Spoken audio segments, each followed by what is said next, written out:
Hi, I'm Tony Northrup, and I'm in the snow today because I had a stunning digital photography reader ask me to provide more information about camera metering modes, and exposure compensation.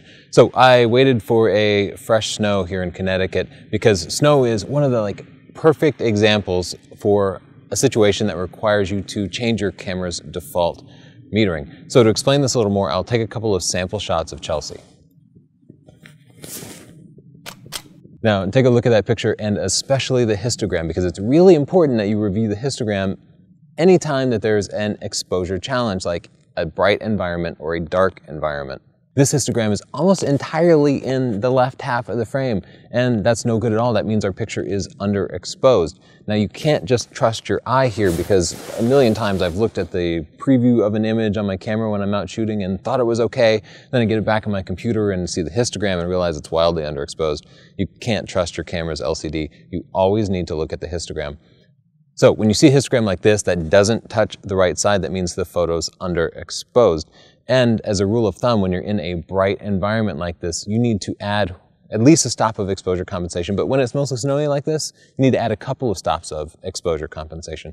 So I will add 2 stops of exposure compensation and shoot again.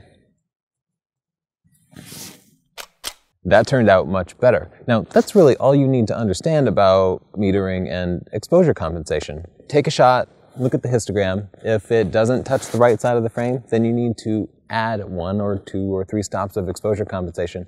Shoot again, and if the histogram is perfect, then you're good. Back in the olden days, when we shot film, you didn't get a chance to immediately review it and then reshoot. And as a result, cameras developed these really complex and flexible metering systems, and they're still in our modern cameras. And in fact, the camera manufacturers often use them to advertise advantages of their models versus competing models. But I don't think they're that important, because nowadays I think the easiest thing to do is just to take a shot and make an adjustment based on what you see. However, I do want to give you an overview of your camera's different metering modes. Now, the one that your camera is probably set up with by default is, they have different names. Some companies call them evaluative metering, some are zone metering, but they look at the entire frame and intelligently decide what the exposure should be. So they'll look at your foreground subject and the background subject and try to guess. That's what my camera was set up with when it managed to underexpose that shot by a couple of shots. So it doesn't work perfectly. The way your camera's metering system works is it tries to figure out what's important in the frame and then make that a middle gray, right in the middle of the histogram. Now, in the olden days, you'd even hold up a gray card and meter off of that gray card, and you'd feel pretty good about it. But it doesn't work well in an environment like this where everything is white. You see, the snow, I don't want it to appear gray, but that's the way it appeared in the first shot. I want the snow to appear white because that's how it looks to my eye. It should be almost all the way to the right side of the histogram.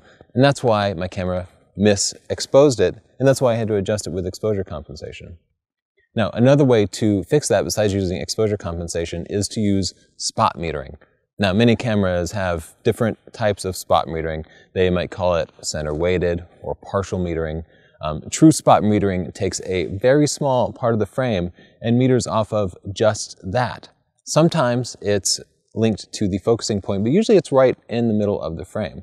So I'll take a shot with spot metering on and no exposure compensation, and we can see how that works.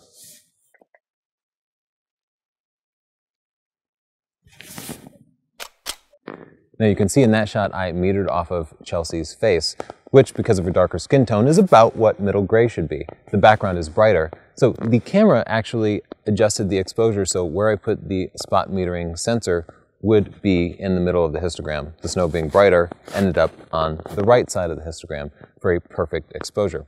I don't really like spot metering though. First, it works differently in different cameras, so you really have to learn how your camera works and experiment with it to get it to work right. Second, it meters off of a very small part of the picture, and with moving subjects, where this might be particularly useful, it's really easy to move to a dark or light part of the subject. So, for example, I try spot metering with flying birds. What happens is, if I get the spot exactly on the flying bird, the exposure will be perfect. But in the next frame, maybe the bird moves up or down a little bit, or my camera's not perfectly centered on it, and it meters off the bright sky, and the exposure drops way down because it tries to make the sky gray. Maybe then meters off of a dark part of the bird, and it moves the exposure way up. Now I'd like to illustrate what happens when you have a dark background. So let's take Chelsea and move her in front of some dark trees and we'll repeat this experiment. This isn't the most scenic spot for a portrait, but it will serve for an example here because it's got a nice dark backdrop. Now I'm going to retake this photo, but I want to remind you to please read through chapters 3 and 4 in Stunning Digital Photography because it has a ton of detailed information about exposure and the exposure square, which includes aperture and shutter speed and all the camera settings that you need to understand to be able to work it properly. So with my camera set to evaluate a metering and no exposure compensation, I'll take another sample shot. Now, if you look at that, Chelsea's face is now overexposed. And the reason for that is the camera included the dark background in the metering, and it tried to bring the background up to middle gray. Chelsea's face is now brighter than the background, meaning it pushed that exposure up beyond the right side of the histogram, causing it to be blown out. Now, it's really easy to detect if you look at the preview and you enable blinkies, which I describe in the book. So, because I could see it blinking, I immediately knew that I needed to adjust the exposure compensation down. I can also look at the histogram, and if I see the histogram climbing up the right side there, that means I need to dial down 1 or 2 stops of exposure compensation. So I'll just dial in a couple of stops and retake that picture. That was enough to fix it. So remember, when you have a bright background, you need more light. If you have a dark background, dial your exposure compensation down. It works exactly the opposite of the way you would think it would. But you don't need to memorize anything. All you need to remember is look at your picture after you take it and examine the histogram.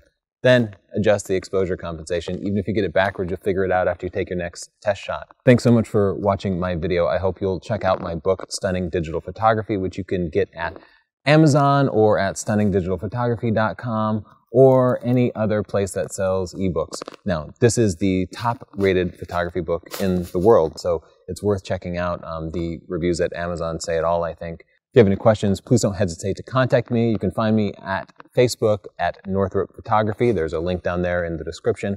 Or you can send me an email, tony@northrop.org. And also, I'd ask that you please click like down below and subscribe if you'd like to see more videos like this. Thanks.